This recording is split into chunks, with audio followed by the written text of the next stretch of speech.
Hello my dear friends and my dear students. आज हम discuss करेंगे पर्यावरण शिक्षा के टॉपिक ताजे पानी के पारिस्थितिकी तंत्र भाग 2 के बारे में। भाग 1 में हमने लैंटिक इकोसिस्टम को डिटेल में किया और भाग 2 में हम डिस्कस करेंगे लोटिक इकोसिस्टम और साथ में वेटलैंड्स, जिसको कि हम आर्द्र भूमि कहते हैं। शुरू करते हैं टॉपिक। जिस तरह से हमने भाग 1 में डिस्कस किया था, ताजे पानी के पारिस्थितिकी तंत्र या मीठे पानी के पारिस्थितिकी तंत्र 3 प्रकार के होते हैं और ये जो है लैंटिक इकोसिस्टम है, लोटिक इकोसिस्टम और आर्द्र भूमि। लैंटिक इकोसिस्टम को हमने वीडियो के पार्ट 1 में डिस्कस किया था कि ऐसे पारिस्थितिक तंत्र जिससे पानी नहीं बहता है उसको हम लैंटिक पारिस्थितिक तंत्र कहते हैं और इसके उदाहरण तालाब, टैंक और झीलें हैं। अब हम बात करेंगे लोटिक इकोसिस्टम की।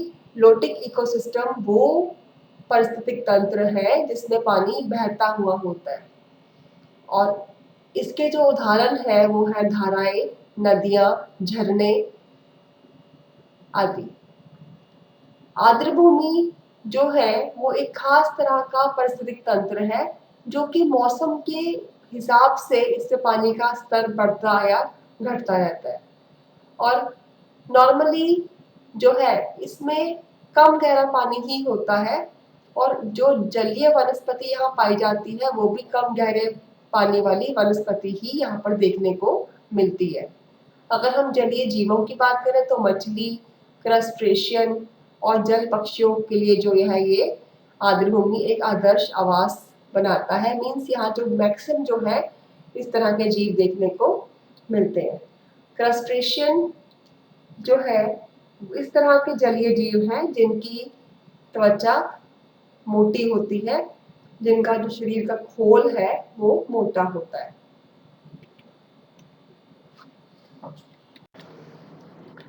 तो आज हम डिस्कस करेंगे मीठे पानी के पारिस्थितिकी तंत्र का दूसरा प्रकार लोटिक इकोसिस्टम और इसके उदाहरण हमने जैसे पहले डिस्कस किया है कि नदियां और झरने और धाराएं, जिसमें से पानी जो है वो आगे बहता हो जाता है। अब हम लोटिक इकोसिस्टम को विस्तार से समझते हैं। लोटिक इकोसिस्टम वे प्रणालियां हैं जिनमें बहता हुआ पानी होता है। तो सबसे पहले लैंटिक और लोटिक में डिफरेंस ही क्या है? पानी के बहाव का। बहते हुए पानी वाले सिस्टम को हम लोटिक इकोसिस्टम कहते हैं। इन प्रणालियों में पानी बड़े पैमाने पर सतत गति की स्थिति में होता है। मीन्स पहली बात तो ये पानी जो है बहुत ज्यादा अमाउंट में है, बहुत बड़े पैमाने पर है और सतत गति का मतलब है कॉन्टिन्यूअस मोशन की स्थिति में होता है। धाराएं, नदियां इन प्रणालियों के उदाहरण हैं और इन बॉडीज का जो मूल कार्य है वो पानी को समुद्र तक लेकर जाना होता है। अब हम बात करते हैं धाराएं और नदियां, जो कि लोटिक इकोसिस्टम के उदाहरण हैं। इनको डिटेल में देखते हैं। तो पहले हम ये देखें कि धाराओं और नदियों में अंतर क्या है। धाराएं बहुत कम चौड़ी पानी के जो निकाय हैं, मीन्स बहुत कम चौड़ी वाटर बॉडीज है, जबकि नदियों की चौड़ाई धाराओं के मुकाबले बहुत ज्यादा होती है। मीन्स नदी के जो तट हैं वो बहुत दूर दूर होते हैं, जबकि धाराएं जो है उनके तट बहुत ही नजदीक होते हैं। लेकिन अगर हम पानी के बहाव की बात करें तो पानी का बहाव जो धाराओं में है वो बहुत ज्यादा तेज होता है, जबकि नदियों में बहाव जो है इतना तेज नहीं होता। तेज है मगर वो धाराओं के मुकाबले कम होता है। और अगर इस पानी के बहाव को हम अंक दें, जितना छोटा अंक होता है उतना ही बहाव ज्यादा माना जाता है। तो धाराओं का जो अंक है वो 2 से 5 तक दिया गया है, जबकि नदियों के पानी के बहाव को हम 6 से 12 तक का अंक देते हैं। इसका मतलब धाराओं का पानी नदियों के पानी के बहाव के मुकाबले बहुत ज्यादा होता है और धाराओं का पानी इतना ज्यादा तेज होता है कि उनके रास्ते में जो भी पत्थर चट्टानें पड़े हो वो टूट जाते हैं इस बहाव से, उनके हिस्से हो जाते हैं। लेकिन इन दोनों ही वाटर बॉडीज में क्या सिमिलैरिटी है, क्या चीज़ सेम है? वो है कि दोनों ही पानी की जो बॉडीज हैं, जल निकाय हैं, ये एक ही दिशा में इनमें पानी बहता है। धाराएं और नदियां हर जगह पाई जा सकती हैं, और जहाँ से ये नदियां या धाराएं शुरू होती हैं उसको हम हेड वाटर्स या मुंह कहते हैं।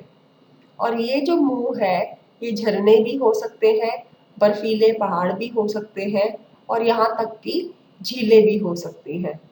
और जहाँ पर ये चीज़ खत्म होती है उसको हम उसका मुंह कहते हैं। देखो, जो हमें शुरू हुआ वो उसका सोर्स पॉइंट है, सिरा है, और जहाँ पर खत्म हुआ वो उसका मुंह है।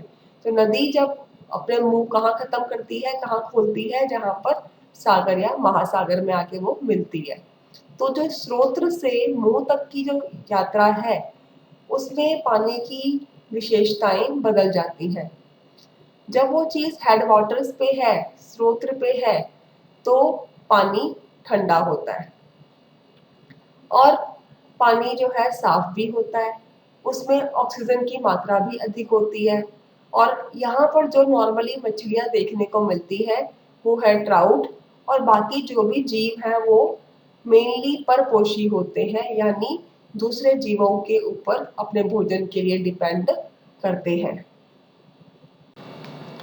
अब अगर हम नदी की गहराई की तरफ बढ़ना शुरू करें, ऊपर से नीचे की तरफ बढ़ना शुरू करें, तो नदी या धारा के मध्य भाग में चौड़ाई उसकी बढ़ जाती है। इसलिए यहाँ पर जो जीव जंतु है उनकी प्रजातियों में विविधता पाई जाती है। मीन्स यहाँ बहुत सारी वैरायटी के जो जलीय जीव है वो पाए जाते हैं। यहाँ कई जलीय हरे पौधे और शैवाल भी पाए जाते हैं।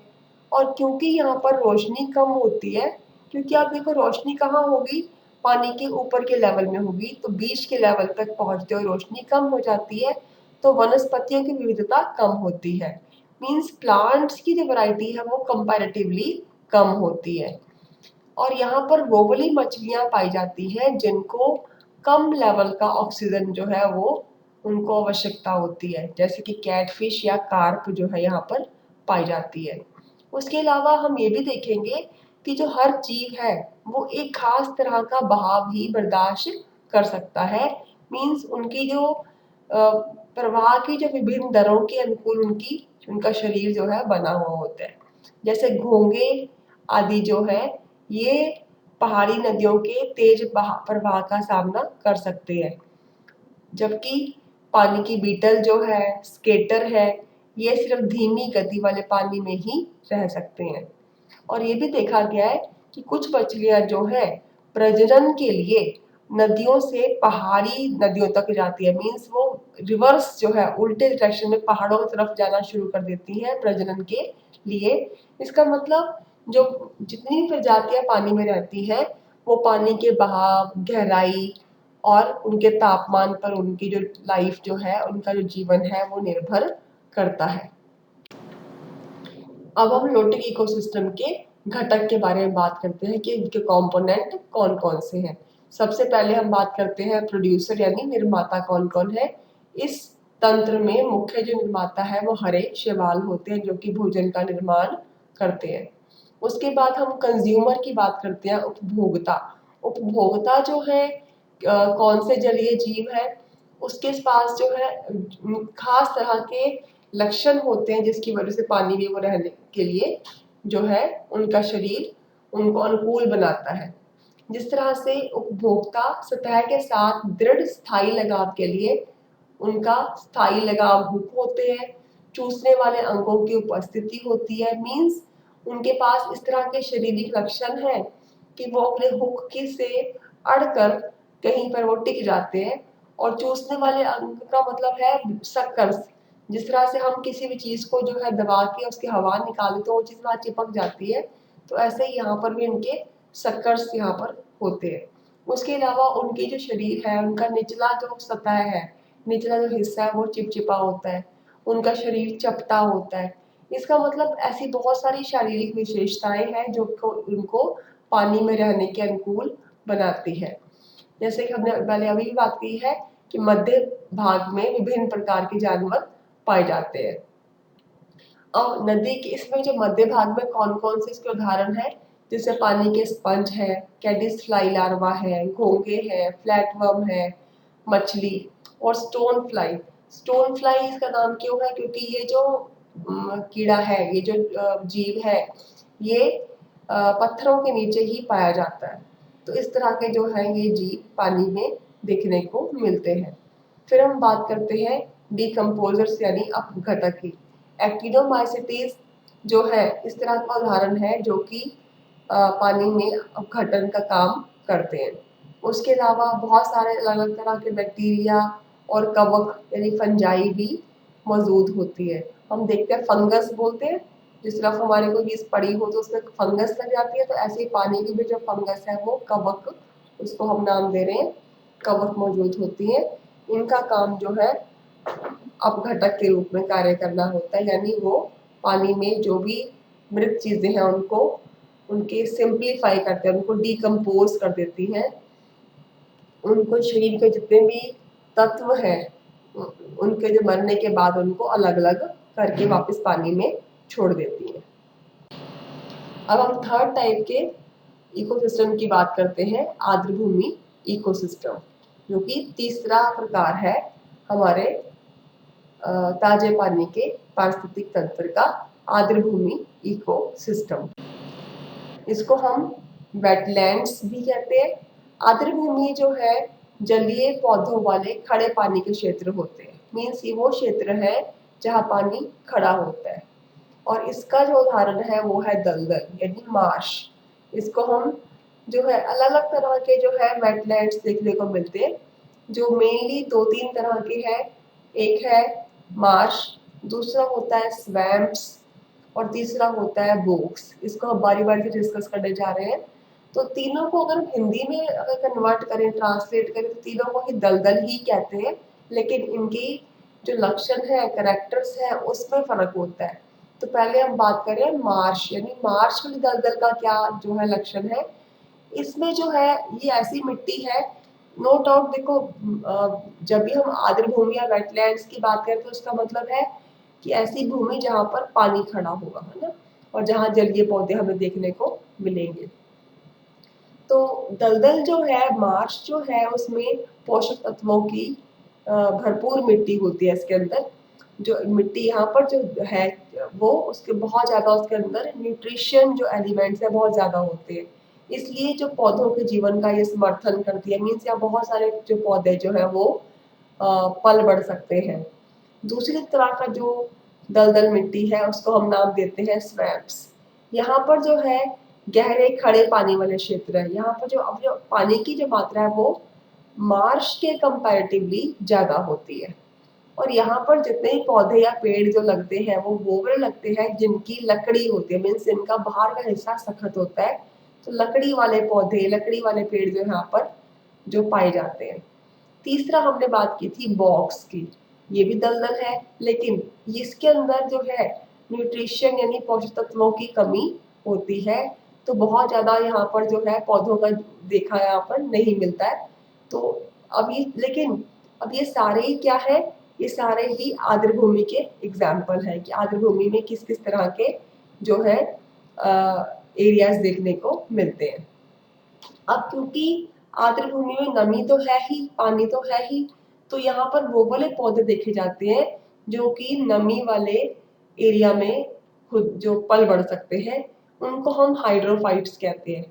उदाहरण के लिए वाटर लिली है, जिसको हम तालाब लिली भी कहते हैं। एक अमेरिकी वृक्ष है जिसका नाम है टैमरैक, तो वो भी यहाँ पर देखने को मिलते हैं।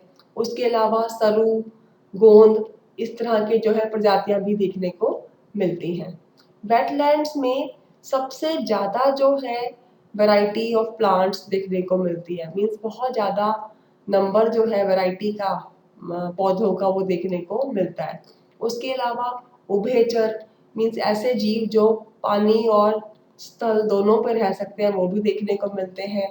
फिर सरीसृप, रेंगने वाले जीव, चाहे वो सांप है, जो है छिपकलियां हैं, अलग अलग प्रकार की, वो यहाँ पर देखने को मिलती है। पक्षी बहुत अलग-अलग तरह के देखने को मिलते हैं, जैसे इसका उदाहरण है बतख है, बगुले हैं, वो बहुत सारे यहाँ पर देखने को मिलते हैं, बहुत अलग-अलग वैराइटीज़ देखने को मिलती हैं।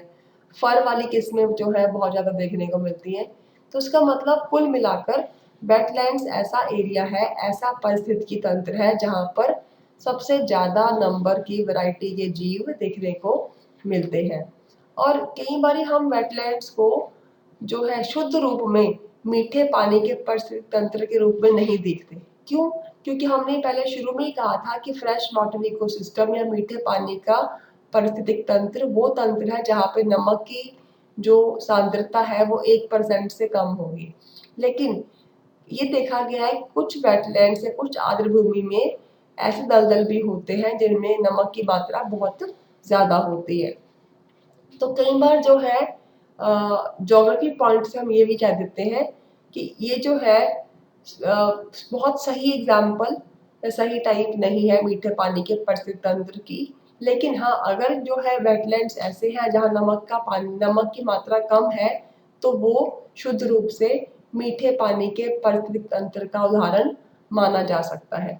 और यहाँ जो वैरायटी देखने को मिलती है जानवरों की, उसमें झींगा है, शंख है और अलग-अलग प्रकार की घास भी देखने को मिलती है।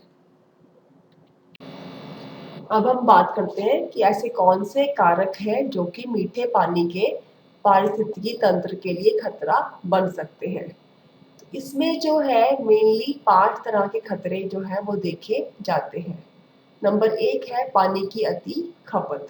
जब हम बहुत ज़्यादा पानी जो है वो यूज़ करना शुरू कर देंगे, बहुत ज़्यादा उसका उपभोग करना शुरू कर देंगे, तो नो डाउट जो पानी की मात्रा धरती पर अब जो दूसरा कारण है वो है यूट्रोफिकेशन। अब इसमें कई बार क्या होता है कि जो पानी के आसपास जो तटीय प्रदेश है उसमें बहुत ज़्यादा पोषक तत्वों की भरमार हो जाती है, क्योंकि जो इंसान है जो भी कुछ खाया पिया वो उसके पानी के अंदर जो है मान लो फेंक दिया। तो अब ये यहाँ पर इसके साथ ही ताजे पानी के पारिस्थितिक तंत्र को हमने कंप्लीट किया। ये रेफरेंस आप नोट कर सकते हैं। आज के लिए इतना ही। अगर आपको ये वीडियो पसंद आई हो तो कृपया लाइक करें, शेयर करें और सब्सक्राइब करें। Thank you so much.